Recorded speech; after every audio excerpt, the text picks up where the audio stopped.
Fabulous. Perfect. How many of you have suffered and do suffer from information overload? Everybody. Everybody. One of the biggest causes of physical and mental disease in the history of the planet. So we move from that age. We're not in it. And if we think we are, then we think in the wrong way. Wrong formula. So the new age actually has already begun, called the knowledge age. How many of you have heard about knowledge management?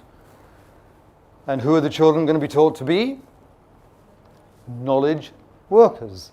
And think how knowledgeably, which is wonderful. It all sounds good, doesn't it? And it doesn't. And it doesn't, because the directors of management and knowledge management actually got together after a couple of years and said it doesn't really work. Why doesn't it work? And they discovered that there is something far more important to manage than to manage knowledge. What do you think it is that it is more important to manage than knowledge? Yeah, many ideas. People say time or money. Other people, there's one thing that is most important. You have to manage the manager of knowledge. And what is the manager of knowledge? And it's interesting that you all point to this, right? The management of the manager of knowledge, it is the brain. And with what tools does the human brain, what tools does it use? It uses its multiple intelligences. Multiple. Obviously verbal, numerical, logical, but also physical, sensual, creative, ethical, spiritual intelligences. That's the new age in which we will be. How will the planet begin to think during that time? That should be an easy and immediate response. In the intelligence age, how will everybody begin to think? Intelligently. At last, the world will begin to think intelligently. And intelligently about what? About agriculture, about industry, about information, about technology, about knowledge, and most importantly, think intelligently about intelligence. So, what will the child become? What will the child be like? It will become like a flower. It will become like an intelligence bloom. The child will become an intelligence worker. And think of the future in which all the children are intelligence workers. A wonderful future to look forward to. So let's look at how intelligence itself actually works. I'm going to ask you to imagine that you are a piece of equipment. You're a supercomputer. And I'm going to give you a piece of data, and I want you to check, what does your brain do? How long does it take to access it? What does the brain give it? And are there any colors or associations related to it? Are you ready? Piece of data I want you to access is mango. Okay, did you get, well, first of all, how long did it take you to access it? Yeah, and all of you are doing, what does that mean? That means instantaneous, microsecond, phenomenal. No supercomputer can do that from your infinite database. So if you work out how we do that, you'll get a Nobel Prize. And you'll get it just like that. So did you get a nice little MANGO printout? And all your heads going no. What did you get? A picture. How many of you got a picture or an image with colors and associations? Everybody. And I've done field surveys around the world. It's everybody. So welcome, ladies and gentlemen, to the human race. Because this is how our brains actually work. Image. That could be anything, couldn't it? It could be your mum. It could be a mango. It could be an insect. Anything, the way the brain works. With radiant associations, colors, multiple sensories, linking out. So the two key words for which the brain works are this and this. Now, what do you think my personal main language is? Quickly. English, English, English. What's your personal language? French. French? English, Pakistani, lots of different languages. No, no. This is the human language. The human language is imagination and multiple sensory associations. That's the way we all speak. Prime. The other languages, verbal, are subroutine. Important, second routine. And that is the genesis of all creativity, all thinking, and that's how mind maps are generated as well. Here is an example. This is one study in America, Mexico, with young children and their creativity. And general creativities show that as people get older, creativity does what? Goes down. And everybody knows it, and all the studies prove it. And that is normal. However, that's the bad news. The good news is it is not natural. As you're about to see, one of the most moving and delightful moments of my life. This was a study done with these little children, and they were asked to generate as many ideas or uses for a paperclip they could think of in 10 minutes. This is the first example. The little boy, 10 minutes, he generated 4 ideas. 4 ideas.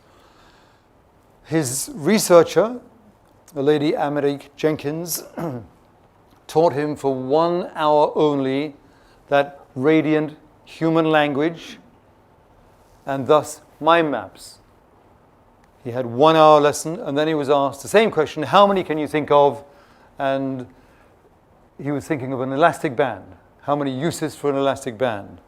Same time, same paper, same fundamental equipment, same brain, 1 hour later, that's what he did.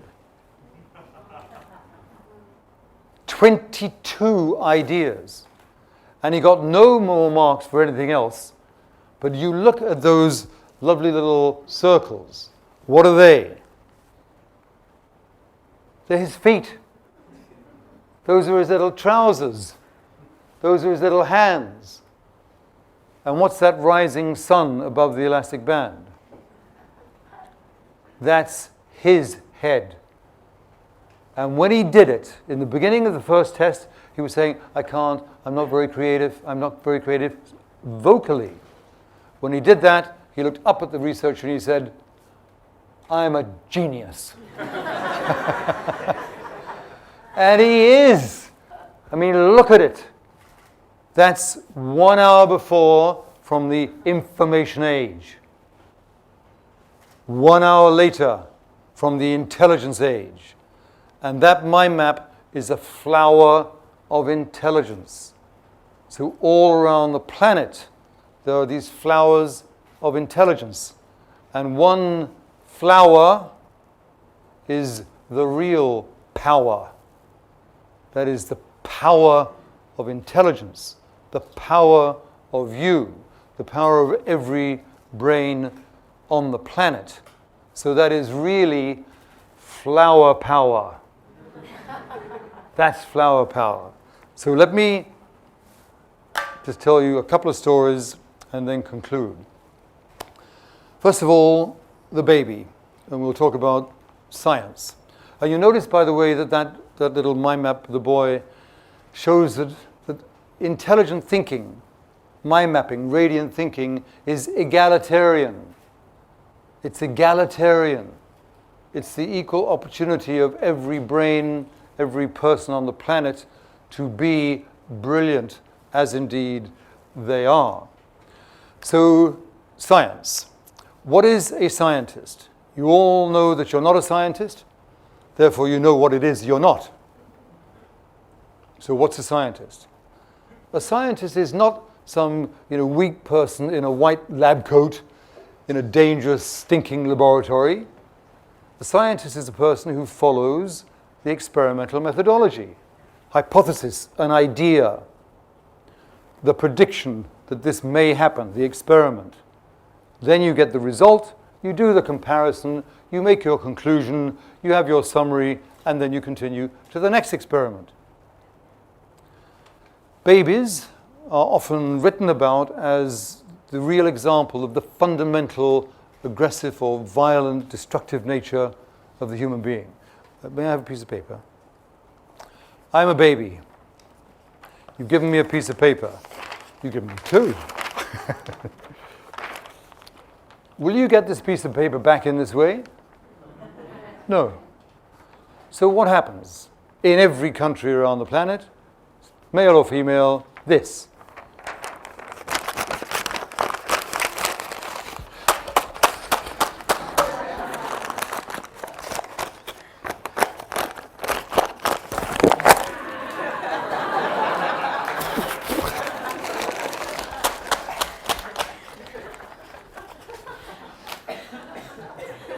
What's the little baby?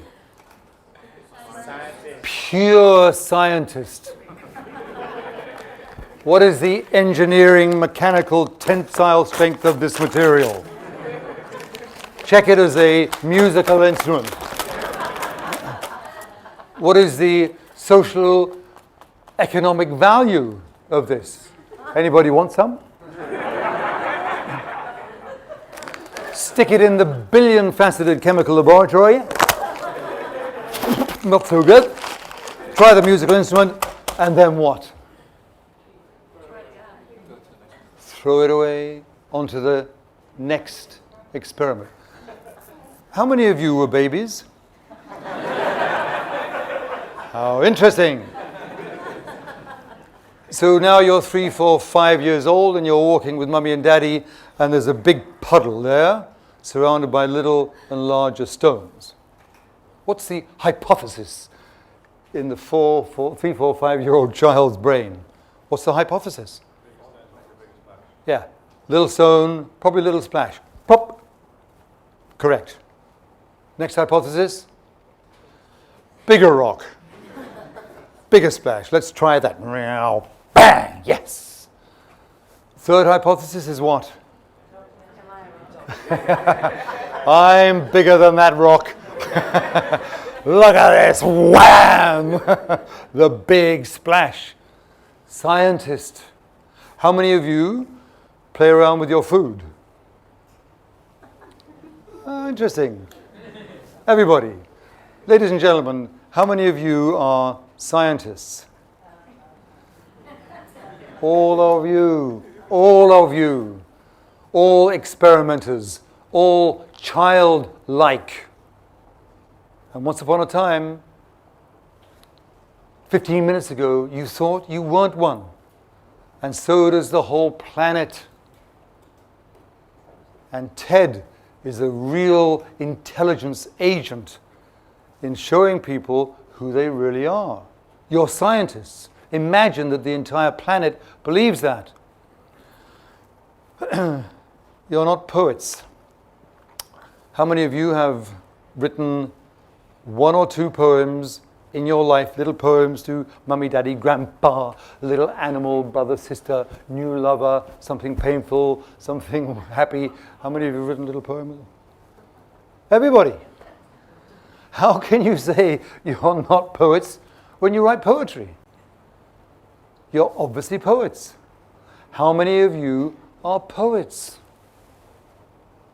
All of you. So imagine spending the rest of your life as a poet and a daydreamer, where that power lies. Power is what it is, isn't it? Powers. And that fires poetry, and imagination does. And my final story, and this is a sad but very informative. When I was younger, I was traveling in the underground behind a little girl and her mum. And the tube was going faster and faster, and for the first time in my life I thought, it's going to crash, it's going too fast. And as I first thought that, the little girl says to Mummy, Mummy, it's going so fast, we can go into tomorrow. And then we can tell Daddy what's going to happen. And I thought, wow. And as I thought that, bang! Don't do that. Don't do that again. That's stupid. Think properly.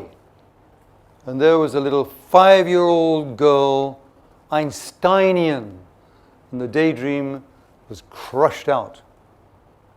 So around the planet we have crushed, we have shackled, we have restrained, we have trained inappropriately creativity and poetry. And you are all poets, you're all therefore artists, you are all scientists, you are all childlike. You are therefore going to be warriors of the mind, because that's what it's all about, isn't it? You're warriors of the mind and its beauty. And one of the perfect examples of that is the poet laureate Ted Hughes, who was one of my best friends, and his whole focus was to take all the children and show them that their imagination, that their daydreaming was everything that was important. And that's how they would grow. That's how they would become real humans. And they were all, by definition, poetic. So let me end waving my wand. This is far more powerful than Harry Potter's wand. This is the colors for the brain. All the colors you love and that will inform and ignite your brilliance. And Ted Hughes loved the poems about the eagle. And he thought of children as like eggs that needed to be looked after and incubated so that they could then fly.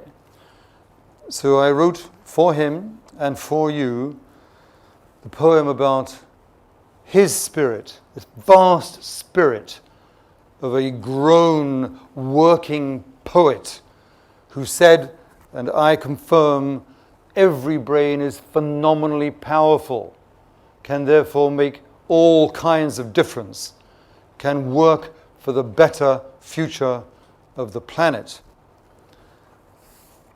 So Ted was like a giant eagle in his eyrie, brooding vastly, gigantically, over the fragile eggshells of the minds, the brains of the children. Let them fly.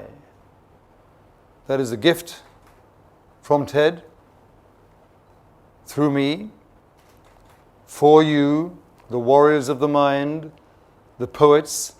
This is a gift for you from Ted. Thank you.